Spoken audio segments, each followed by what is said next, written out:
নমস্কার বন্ধুরা, আমি আবার চলে এসেছি আজকে একটা নতুন রেসিপি নিয়ে। আজকে আমি বানাবো পাবদা সর্ষে। পাবদা মাছটা সর্ষে দিয়ে বানাবো। তার জন্য আমি এখানে একটা কড়াই বসিয়ে দিয়েছি। এই যে কড়াইয়ের মধ্যে তেল দিয়ে দেবো। তেল দিয়ে দিলাম। কড়াইয়ের মধ্যে মাছের মধ্যেও অল্প তেল দিতে হবে, নাহলে মাছের ডিম আছে তো প্রচুর পরিমাণে ফুটবে। মাছের ডিম দিয়ে মাছের মধ্যে একটু তেল দিয়ে দিলাম, হলুদ দিয়ে দিলাম, নুন দিয়ে দিলাম। এবার এটা আমি ভালো করে মাখিয়ে নেব। নুন, হলুদ, তেল।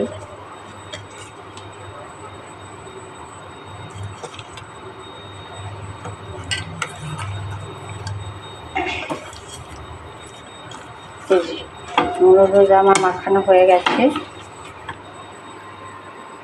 কড়াইটা তেলটা গরম হোক। তেলটা আমার গরম হয়ে গেছে, দেখতেই পাচ্ছ তোমরা। এবার আমি মাছগুলো দিয়ে দেবো।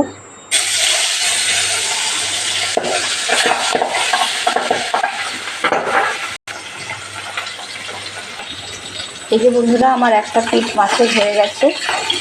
এদিক থেকে উল্টিয়ে নেবো, এদিকটা হোক। এই যে বন্ধুরা, আমার মাছটা ভাজা হয়ে গেছে। এবার এটা আমি তুলে নেব। এই যে বন্ধুরা, আমি তুলে নিচ্ছি এবারে মাছটা। আমার হয়ে গেছে ভাজা। এই এবারে আমি কড়াইয়ে 5 ফোড়ন, শুকনো লঙ্কা দিয়ে দিলাম। আমার তেলটা চলে এসেছে। এবারে আমি পেঁয়াজ টমেটোটা দিয়ে দেবো।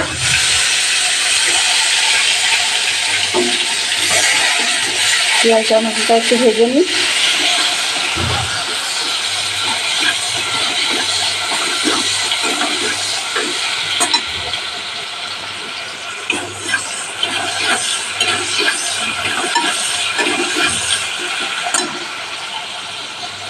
এই যে বন্ধুরা, তোমরা দেখতেই পাচ্ছ পেঁয়াজ টমেটোটা আমার ভাজা হয়ে গেছে।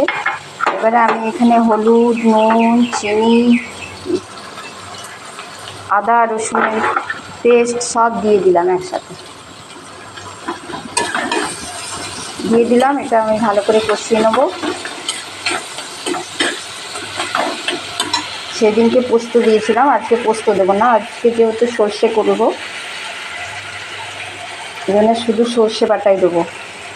একটু টক দই দিয়ে দিলাম অল্প পরিমাণে। এটা ভালো করে আমি কষাবো। যতক্ষণ না তেল বেরোচ্ছে আমি এটা কষতেই থাকবো।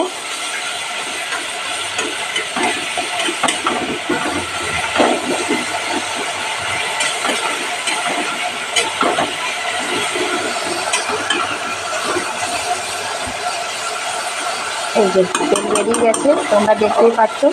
এবার সর্ষেটা বেটে আমি ছেঁকে রেখে দিয়েছি, এটা আমি ঢেলে দেবো।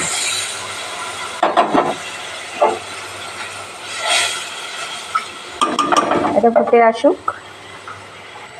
যে ফুটেই এসছে আমার। এবার আমি মাছগুলো একে একে দিয়ে দেবো।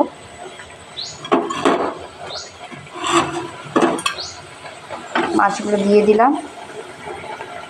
মাছগুলো দেওয়ার পর একটু ফুটে গেল। এবার আমি কাঁচা লঙ্কাগুলো দিয়ে দেবো। কাঁচা লঙ্কাও আমার দেওয়া হয়ে গেল। এবার গ্যাসটা বন্ধ করে আমি ঢাকা দিয়ে দেবো। যতক্ষণ না আমার পরিবেশন হচ্ছে ততক্ষণ আমার এটা ঢাকায় থাকবে। বাই বন্ধুরা।